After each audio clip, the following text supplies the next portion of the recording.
Hello दोस्तों, जब भी हो आपको कुछ नया सीखना तो आप YouTube पर RS² चैनल को जरूर सर्च कर लेना। तो दोस्तों, आज हम फिर पढ़ने वाले हैं डाइजेस्टिव सिस्टम का एसोफेगस पार्ट। हम लोग इससे पहले क्या पढ़े थे? फेरेंक्स, ठीक है। और इसके बाद हम लोग अभी पढ़ेंगे क्या? एसोफेगस। और इसोफेगस के नीचे जो कनेक्ट होता है वो होता है स्टमक। तो स्टमक लेक्चर आपको अपलोड हो गया है, वो आप इसके बाद जरूर देखिएगा, अच्छा से समझ में आएगा, ठीक है। तो देखिए, आपका बच गया था एसोफेगस वाला टॉपिक, तो हम लोग देरी में करते हुए चलते हैं सीधे अपने टॉपिक की ओर। तो एसोफेगस, इसोफेगस को हम लोग क्या बोलते हैं?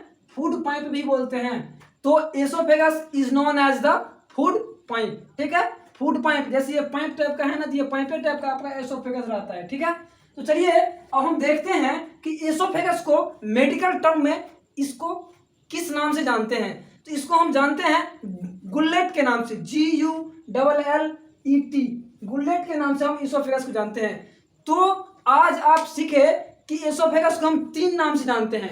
एक तो एसोफेगस के नाम से जानते हैं, एक तो हम एसोफेगस के नाम से जानते हैं, दूसरा फूड पाइप के नाम से जानते हैं, और तीसरा जानते हैं गुल्लेट।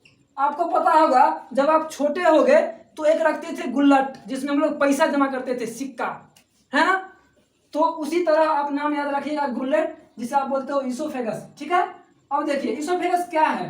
Oesophagus is a muscular tube is connected to your stomach. ये हमारा एसोफेगस क्या है? एक मस्कुलर ट्यूब है जो कि इसके नीचे स्टमक होता है, जो कि स्टमक से कनेक्टेड होता है हमारा एसोफेगस। और ऊपर क्या होता है? फेरिंग्स, यानी ऊपर फेरिंग्स से कनेक्ट होता है और नीचे स्टमक से कनेक्ट होता है हमारा एसोफेगस। क्लियर? अब देखिए, ये जो एसोफेगस है इसकी जो लंबाई होती है ना, ये 25 सेंटीमीटर की लंबाई होती है। और ये कहाँ प्रेजेंट होता है? मीडियन प्लेन में, हमारे थोरैक्स कैविटी में ये प्रेजेंट होता है। थोरैक्स में, मीडियन प्लेन में, यानी बीच वाले भाग में ये प्रेजेंट होता है हमारा एसोफेगस। क्लियर? क्लियर जी।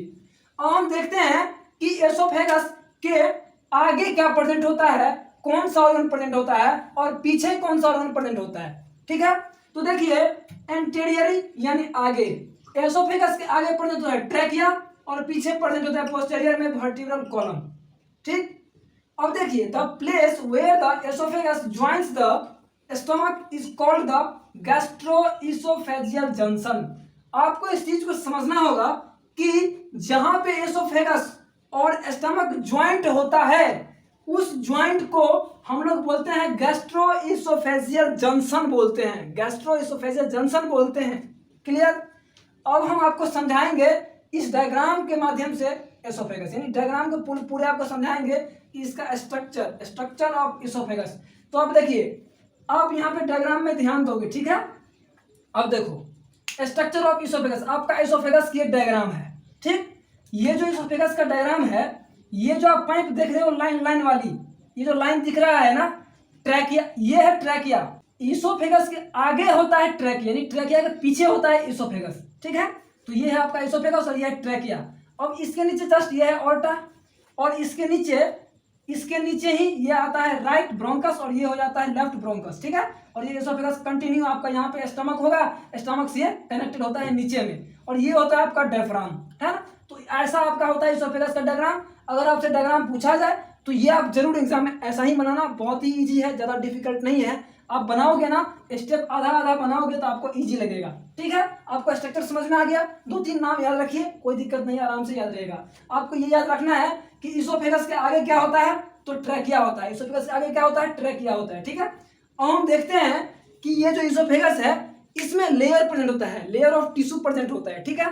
तो लेयर ऑफ टिश्यू कौन कौन से होते हैं ये हम देख लेते हैं। तो देखिए, इसमें 4 टाइप का लेयर होता है, टिश्यू प्रेजेंट होता है हमारे इसोफेगस में, ठीक है। पहला होता है एडवेंसिया। एडवेंसिया को हम दूसरे नाम से क्या जानते हैं? सिरोसा, जो कि आपको हम स्टमक वाले लेक्चर में जरूर बताए हैं और अच्छी से एलिब्रेट करके बताए हैं। तो उस चीज को आप याद रखिए, वो चीज बार बार आता है इसमें, जितना भी ऑर्गन होगा, ठीक है।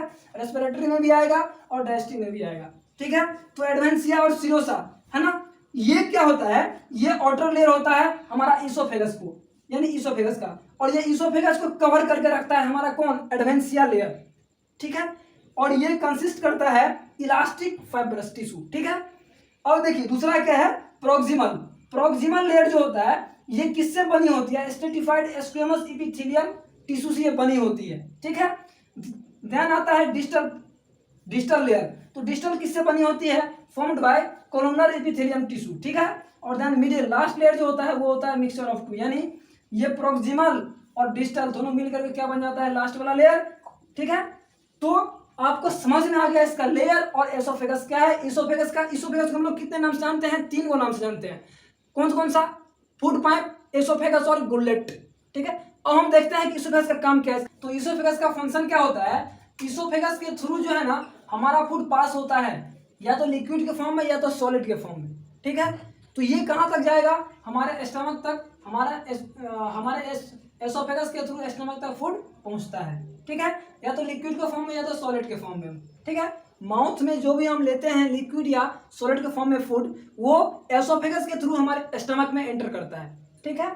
अब देखिए, अब this is accomplished by periodic contraction peristalsis, यानी वेव लाइक कॉन्ट्रैक्ट। ये जो है ना इसके अंदर वेव लाइक कॉन्ट्रैक्ट होता है ताकि फूड हमारा स्टमक तक पहुंचने में हेल्प करता है। अब देखिए, एक होता है cardiac sphincter relax to allow the food to the pass into the stomach, allow its prevents relax of gastric acid into the oesophagus. यानी इसमें एक हमारा जो स्टमक होता है वहां पे स्पिंचर लगा होता है, ठीक है, ऊपर में भी और नीचे में भी। जब हमारा एसोफेगस से फूड स्टमक पे पहुंच जाता है तो वहां पे एक स्पिंचर होता है, वो स्पिंचर लॉक हो जाता है। अगर वो स्पिंचर लॉक नहीं होगा तो फिर वहां पे क्या होगा कि हमारा फूड, ताकि वो स्पिंचर लॉक इसलिए हो जाता है कि फूड हमारा एसोफेगस में ना आए, ठीक है, यानी वो स्टमक में रहे, ताकि वो वहां पे वो प्रिवेंट करता है गैस्ट्रिक एसिड से, ताकि हमारे फूड पाइप में गैस्ट्रिक एसिड ना बन जाए, ठीक है। तो ये जो स्पिंचर है ये इसका काम करता है। अब देखिए, ये जो है ना हमारा फूड जब सलाइवा के फॉर्म में मिक्स होता है और वो फिर बोलस के फॉर्म में हो जाता है, ठीक है। अब वो रेडी हो जाता है स्वेलोइंग के लिए, वो यानी निगलने के लिए रेडी हो जाता है हमारे माउथ में, तो वो हमारा एसोफेगस के थ्रू फिर ये स्टमक में पहुंच जाता है हमारा फूड, ठीक है। तो आपको समझ में आ गया होगा आपका एसोफेगस जो कि फूड पाइप है, जिसको आप बोलते हो गुल्लेट। क्या बोलते हो? गुल्लेट भी बोलते हो इसे। तो आपको समझ में आ गया होगा, ठीक है। तो दोस्तों, आपका एसोफेगस हो गया। इससे पहले अब इसके नीचे एसोफेगस जो है कनेक्ट होता है स्टमक से, तो स्टमक वीडियो आपको अपलोड हो गया है, वो आप जरूर देखिए। कोई भी पार्टिकुलर टॉपिक जो आपको समझ में ना आ रहा हो वो आप हमें जरूर कमेंट करिए और हम उस पर आपके लिए हम काम करेंगे। तो आज के लिए सिर्फ इतना ही, तब तक के लिए जय हिंद।